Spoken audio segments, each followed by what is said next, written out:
नमस्कार दोस्तों, मैं डॉक्टर गौरव आपका आज के इस वीडियो में बहुत बहुत स्वागत करता हूं। दोस्तों, आज के इस वीडियो में हम चर्चा करने जा रहे हैं सवाल जवाब सीरीज के एक अनदर एपिसोड के बारे में। पिछले एपिसोड में हमने एपिसोड नंबर 24 24वें एपिसोड के सवालों को लिया था।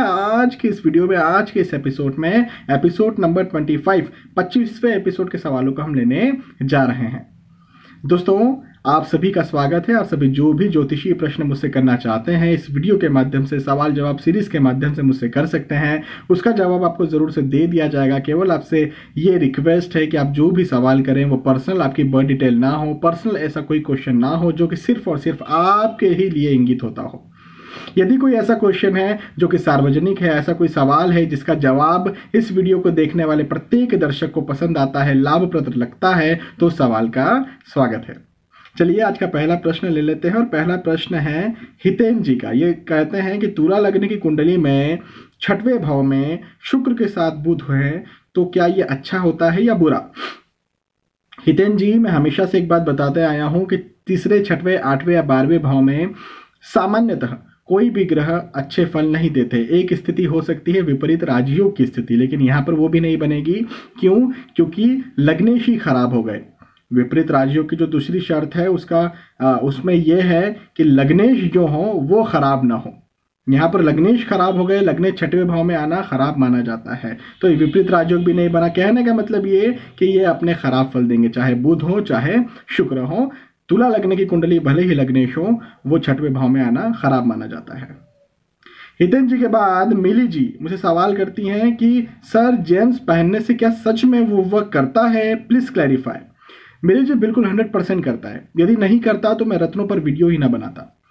मैंने कई ऐसे वीडियोस बनाए हैं जिसमें कई सारी भ्रांतियों को तोड़ा है।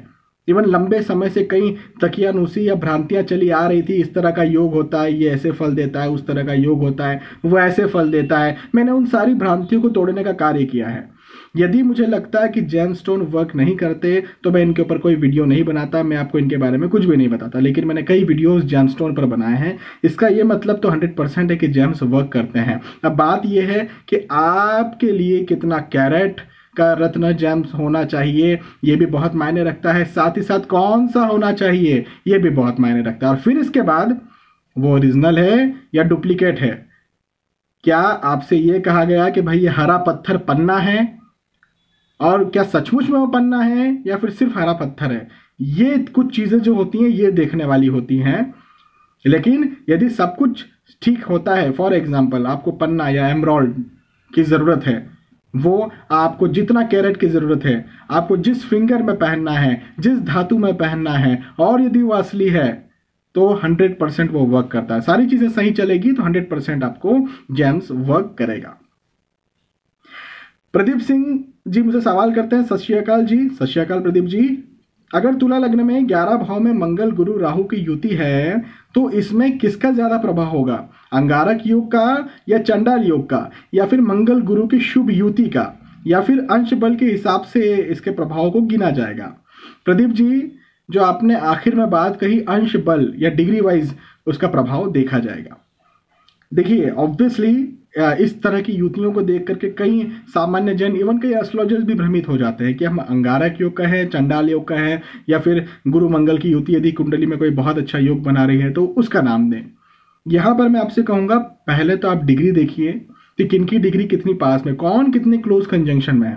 हो सकता है मंगल और गुरु बड़े क्लोज कंजंक्शन में हो, और जो राहु हैं वो हो सकता है दूर हो। एक उदाहरण के तौर पर, मंगल का डिग्री है 10, गुरु का डिग्री है 11, राहु का डिग्री है 29, या राहु का डिग्री है 1 या 0, तो ये तो कोई चंडाल योग या फिर किसी भी प्रकार का अंगारक योग नहीं बनेगा। इवन गुरु और मंगल जो हैं वो बहुत अच्छे फल अपने दे जाएंगे। तो यहां पर आपको ये देखना है कि डिग्री वाइज किसका क्लोज कंजंक्शन है। मान लिए कि गुरु और राहु की डिग्री पास पास में, मंगल बड़े दूर हो गए, तो फिर अंगारक योग नहीं बना, वो गुरु चंडाल योग बन गया। राहु यहां पर हो सकता है अपने खराब फल देना है गुरु के साथ मिल करके, या फिर ये हो सकता है कि मंगल राहु साथ में हो, गुरु दूर हो जाए। अब मान लेते हैं कि सब तीनों ही पास में हो गए। अब ऐसी स्थिति में क्या करें? तो देखिए, यहाँ पर राहु खराब दिख रहे हैं। यदि हमें राहु गुरु के साथ भी मिलकर के खराब योग बना रहे हैं, मंगल के साथ भी मिलकर के खराब योग बना रहे हैं, तो क्यों ना राहु को ही न्यूट्रल कर दिया जाए। राहु के उपाय कर लीजिए। क्या उपाय करेंगे? राहु के जो उपाय हैं वो आपको इसी चैनल पर प्लेलिस्ट में मिल जाएंगे, उपायों की सीरीज में। उपाय कर लीजिए, राहु को न्यूट्रल कर लीजिए।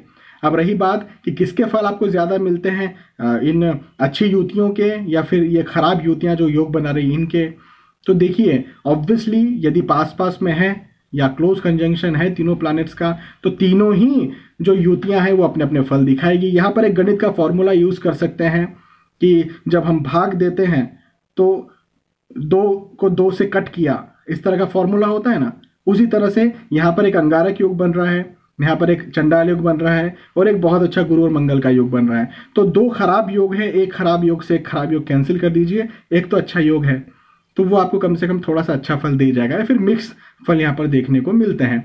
सबसे अच्छी बात तो ये कि राहु को न्यूट्रल कर दीजिए, ये इस तरह के फल, खराब जो फल हैं वो देखने को मिलेंगे ही नहीं। प्रदीप जी के बाद प्रकाश जी मुझे सवाल करते हैं, प्रणाम प्रणाम प्रकाश जी, अगर राशि स्वामी तीसरे, छठवें या 8वें घर में बैठे हों तो क्या उनका रत्न पहनना चाहिए?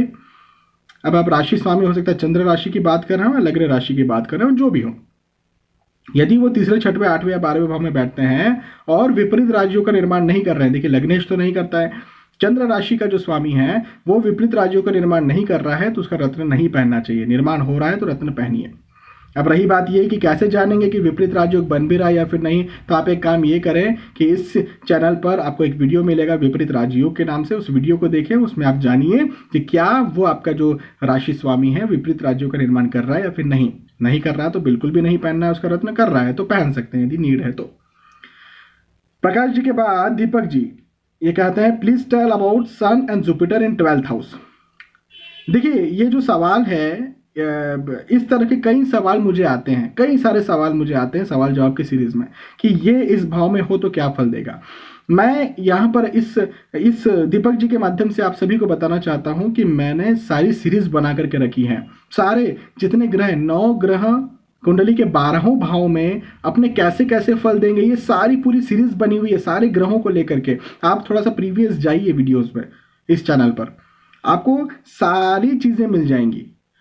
तो आप इंडिविजुअल ग्रह को देखिए, उसके भाव को देखिए, उस हिसाब से आप वीडियो देखिए, आपको समझ में आ जाएगा। फिर भी आपके प्रश्न का जवाब दे देता हूं, 12वें भाव में कोई भी ग्रह अपने अच्छे फल नहीं देते। सामान्यतः विपरीत राशियों की स्थिति यदि निर्मित होती है तो सूर्य और गुरु भी बहुत अच्छे फल देंगे, नहीं होती है तो नहीं देंगे।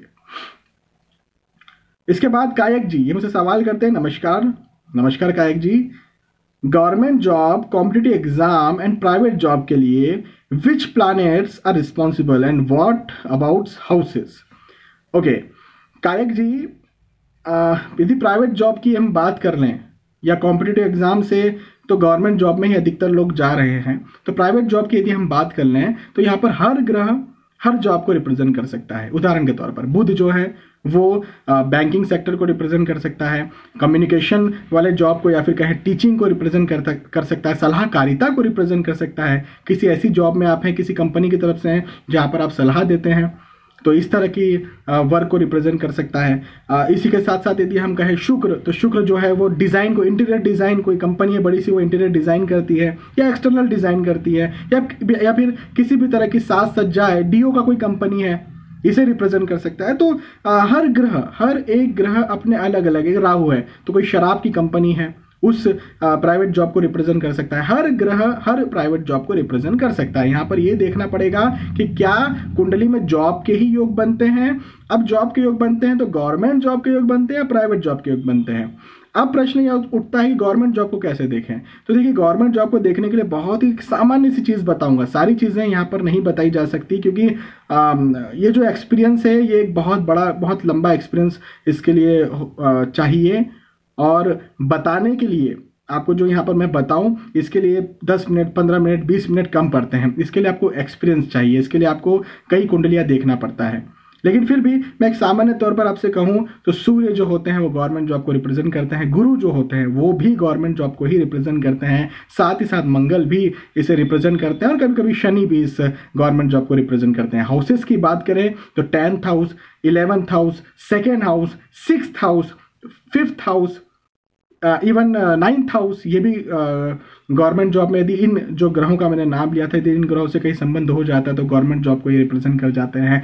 या फिर दशमांश कुंडली में भी जाना होगा, केवल लग्न कुंडली से काम नहीं चलेगा। शुरू से मैं समझाते आया हूं कि सूक्ष्म कुंडली भी बहुत महत्वपूर्ण होती है। तो दशमांश में भी दशम भाव को आपको देखना है, आपको लग्न को देखना है, लग्नेश को देखना है, दशमेश को देखना है। उनसे इन जो ग्रहों का मैंने नाम लिया, सूर्य, मंगल, गुरु, इन सभी का उन पर पड़ने वाला प्रभाव देखना है।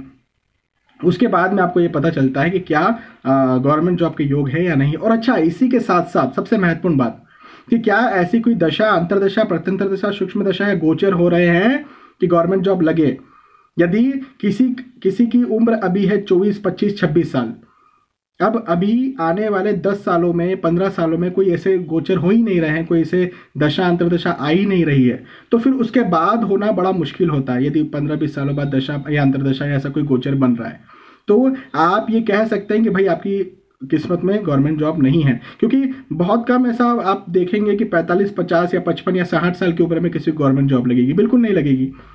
तो आपको दशा, अंतरदशा, प्रत्यंतर दशा या गोचरों की भी स्थिति इन ग्रहों के साथ देखनी पड़ती है। तो मैंने अभी थोड़ी देर पहले कहा था ना, इसके लिए आपको एक्सपीरियंस लेना पड़ेगा। ये यहाँ पर थोड़ा सा 10, 5, 15 मिनट में मैं आपको समझा दूं, ये सफिशिएंट नहीं है। थोड़ा बहुत आपको आइडिया दे सकता हूँ, लॉजिक बता सकता हूँ, लेकिन ओवरऑल आपको एक्सपीरियंस लेना पड़ेगा इसके लिए, और आपको समझना पड़ेगा उस चीज को।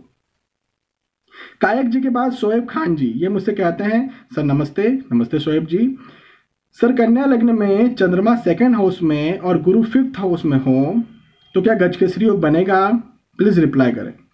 देखिए शोएब जी, मैंने एक ऑलरेडी वीडियो बना करके रखा है गजकेसरी योग के नाम से, आप उसे देखिए, उसे समझिए, और आपको उसमें पता चल जाएगा कि कौन से ग्रह किस तरह का कोई योग बनाते हैं। इसकी सीरीज भी आपको मिल जाएगी गजकेसरी योग की। तो आपको वो वीडियो देखने चाहिए, वो वीडियो समझने चाहिए। आपको मैं बताऊं कि कन्या लग्न की कुंडली में चंद्र जो होते हैं वो मारक ग्रह होते हैं, तो यहां पर गजकेसरी योग का निर्माण नहीं होगा। इनके बाद में पुनीत जी, ये मुझसे कहते हैं, राम राम गौरव जी। राम राम पुनीत जी। कर्क लग्न की कुंडली में 9th हाउस में मंगल शुक्र साथ हो, उनकी युति क्या फल देती है?